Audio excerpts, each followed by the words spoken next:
Welcome to Peter and Ruffy's football show here on STV. The main talking points on tonight's programme.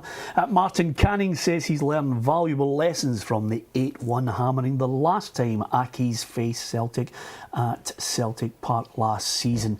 Of course, it's Celtic against Hamilton Accies and Aberdeen against Motherwell. And the Fir Park boss Mark McGee says he will continue to throw youngsters into the first team even if it costs them points. And with the Champions League draw taking place, Arsenal will feel they've got the toughest match. They are away in Germany in the first leg to Bayern Munich. We'll look at that draw in its entirety very shortly. We'll also reflect on the weekend games. Ruffy's alongside me and our bootroom guest as ever on a Monday. Delighted to welcome Mark Guidi.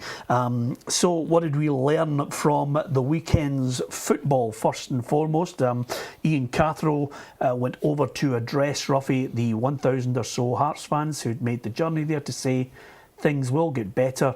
And as far as Rangers are concerned, at home, they're starting just to get a little bit of momentum, a little bit of form at Ibrox. Yeah, I think that's what everybody was looking for, and I think that's where some of the criticism come from. I think Rangers at home, with a crowd behind them, they should be winning their games quite comfortably. They haven't been doing that. They've been getting a lot of draws.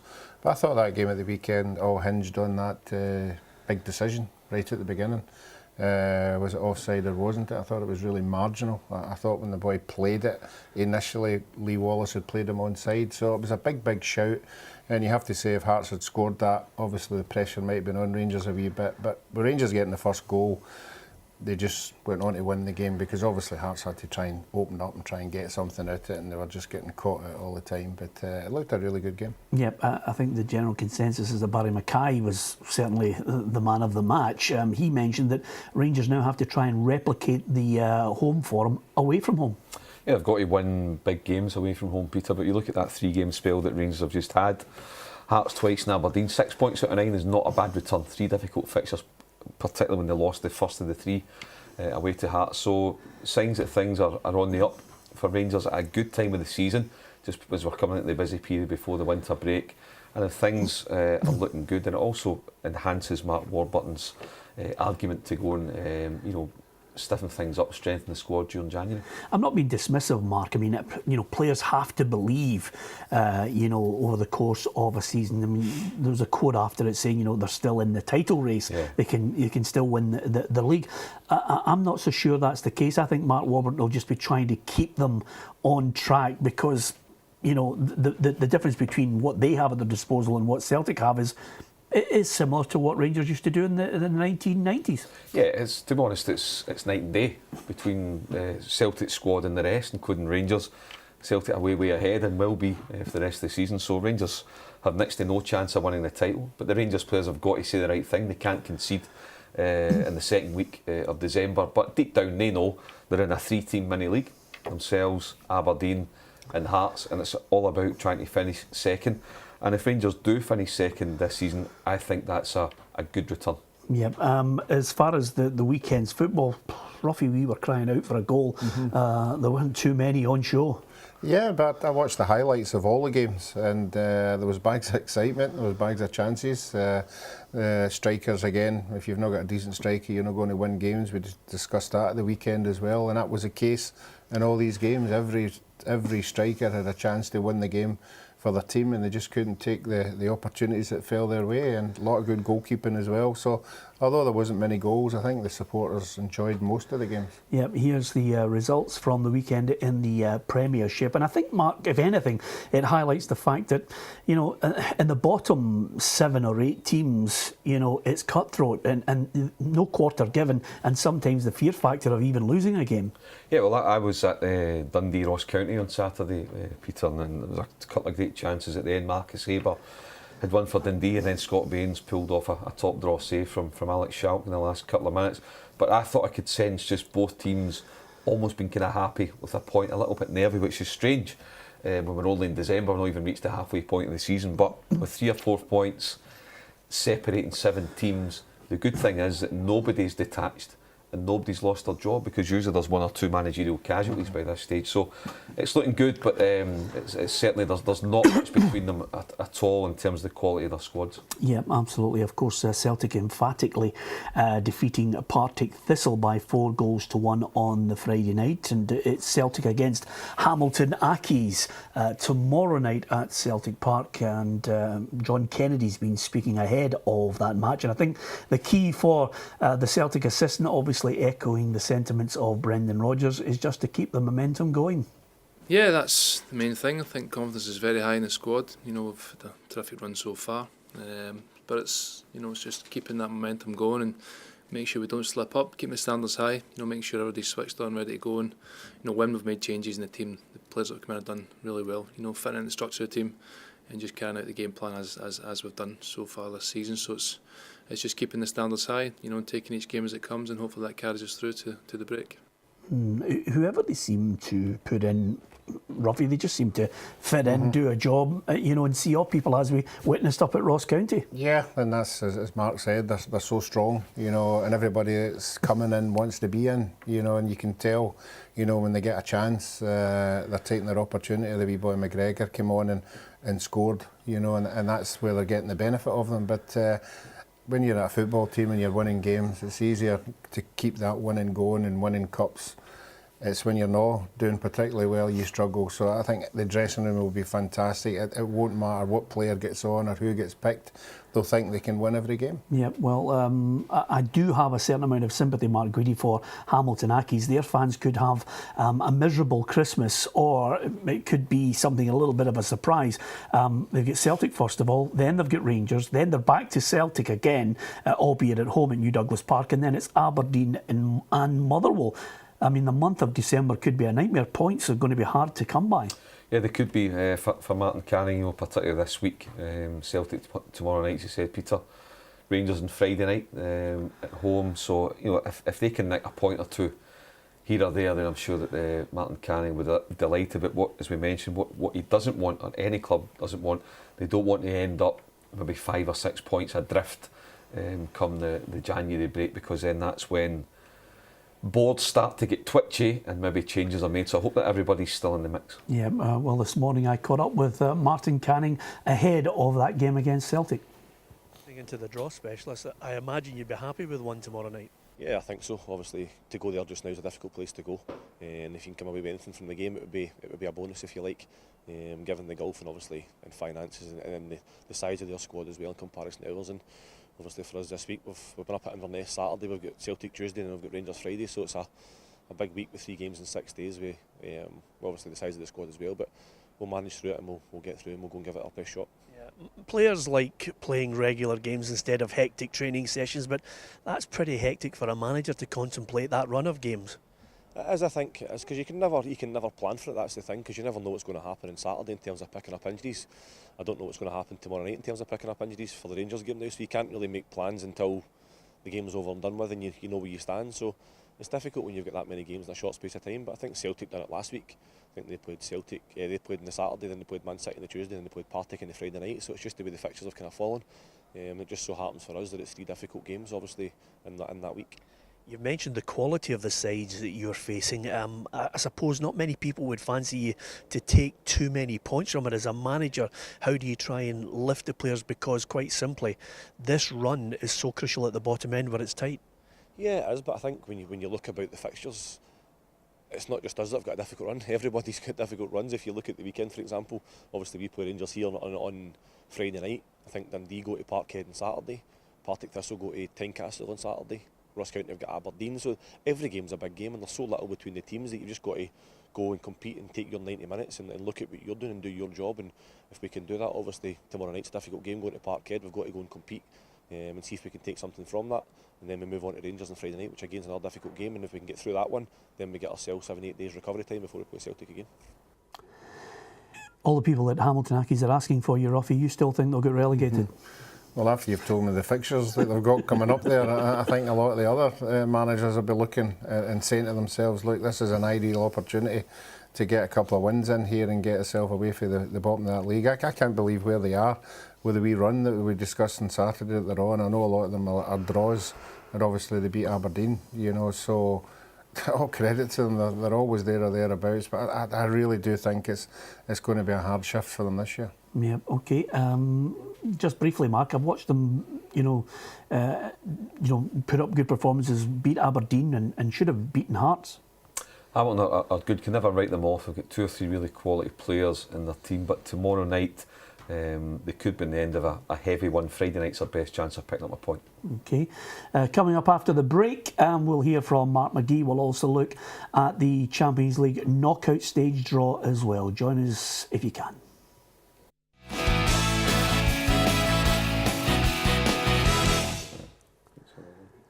Welcome back to Peter and Ruffy's Football Show. Alan Ruff and Mark Guidi are with me here on the Monday night programme, and delighted to have their company, as well as the clutch of draws. One of the things that's been a bugbear in Scottish football is people looking at the youngsters getting their chance. Well, despite the fact that Motherwell got a draw against Kilmarnock at the weekend, Mark McGee was quick to emphasise today, ahead of their trip to Pittodrie against Aberdeen, that Motherwell are playing youngsters and will continue to do so. It's important as well, we're talking about injuries. One of the things that happened on Saturday, and I feel that it's important that we keep reinforcing, particularly with the talk there is about the youth system and all that we keep reinforcing the message that we are putting people in, and there we are, 0-0 with 25 minutes to go or so, and we put on 2 young lads to try and win us the game. We risk losing the game, and we're prepared to do that, and I think that's the way we've got to approach it. We've got to get these boys experience of putting like the 2 young boys in a situation where there's a danger that they could lose you the game, and you give them that responsibility, and I think they learn from that. So, as much as the injuries work against you, they also can work for you by allowing us to give these boys the experience that we gave them even on Saturday. Well, to his credit, he is throwing in youngsters, although I have to say, good youngsters. Yeah, it's not the first time that Motherwell haven't unleashed a couple of young guys. They've been doing it for a long time. And obviously he'll hope he can continue to do that. Mark's already went on record to say he's not got the biggest budget in the world, so he actually appreciates how difficult it is to get any money out of the club at all. So he's not been forced into playing the youngsters, but if you've got youngsters there and they can see what they're doing and the other sides, and why not give them a chance? And you might be able to get 1 or 2 that might go the distance. Yep, and they've got a difficult one. It's a strange way the fixtures have worked out, because everybody's playing clubs twice in a very short space of time. It's up to Pittodrie, and then 2 games later it's down at Fir Park against Derek McInnes' side. Yeah, and Aberdeen will want to start winning games. Disappointing for them at the weekend, Peter. They didn't follow up on the 5-1 win against Kilmarnock, only getting a draw against St Johnstone. But certainly Motherwell will be a difficult team for Aberdeen.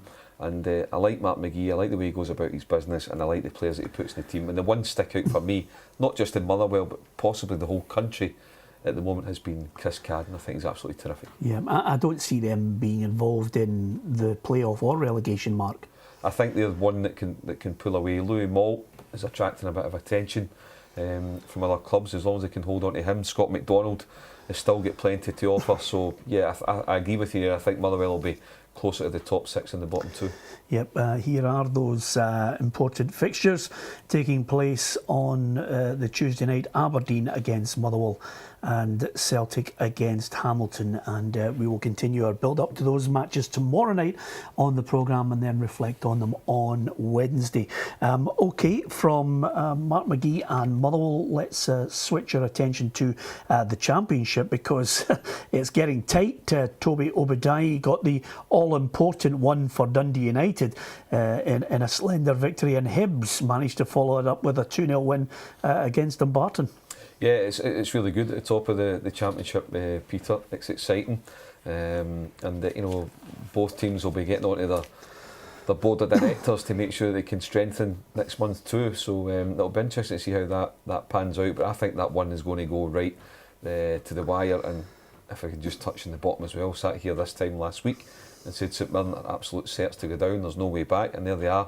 7 days later, 6 points out of 6 and starting to creep up that table, so good luck to them. Yeah, absolutely. I'm glad you mentioned St Mirren because it is the Great Escape. I mean, I picked Wraith Rovers at the weekend to win the to win the match, Roffy. Here's the results. They ended up full marks to Jack Ross because that 6 points suddenly makes it really interesting. Only 4 points between them and Dumbarton, and I didn't think St Mirren would be relegated this season. You know, Jack, I think, will pull them away from that, Robbie, and this has given them a real bonus. Yeah, it certainly has given them a bonus, but I think there's still a long way to go. I think some of the teams up a wee bit in the league are playing well, the likes of Morton and that, although they never did much at the weekend. I think he'll just be hoping he can get above that playoff place as well. But I still think there's a lot to do there, and as Mark said there, January's coming round the window. It'll be interesting to see if there is anything that he can play with, or he can release some players there to get some of his own guys in. But certainly, you know, it's better than where they were. Yep, absolutely. A quick look at that table at the Championship shows you that St Mirren at the bottom end, 4 points between them and Dumbarton, and then Hibs and Dundee United neck and neck. I think Falkirk, Morton and Wraith Rovers I think they're just going to be battling it out for the playoff places, Ruffy. Yeah, I think the top three there, as they're sitting just now, will be the three. The fourth one's up for grabs. I think it depends on which team actually goes on a wee run. But certainly I think obviously we keep looking at Morton. I think it'd be absolutely fantastic if Morton could get into that fourth place, but it's going to be difficult for them as well. Yep, here's the results from League One at the weekend. Of course, Livingston with that crucial away win at Stranraer, and Airdrieonians, I mean, they got a man sent off, and I don't think too many people would have tipped that, Mark Guidi. If you have a look at the table now, it's nip and tuck at the top there as well. It is, yeah. It's looking good, and credit to David Hopkin at Livingston. He's really got them going this season. You've got Airdrie still in the mix, you've got Alloa in the mix, so again I think that's one that's going to go all the way. I don't see one of the teams there, you know, pulling away. Yep, and the results from League Two as well.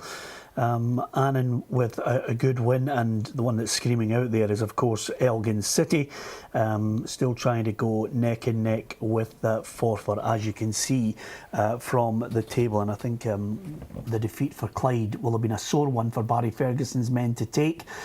Just opens up that little gap.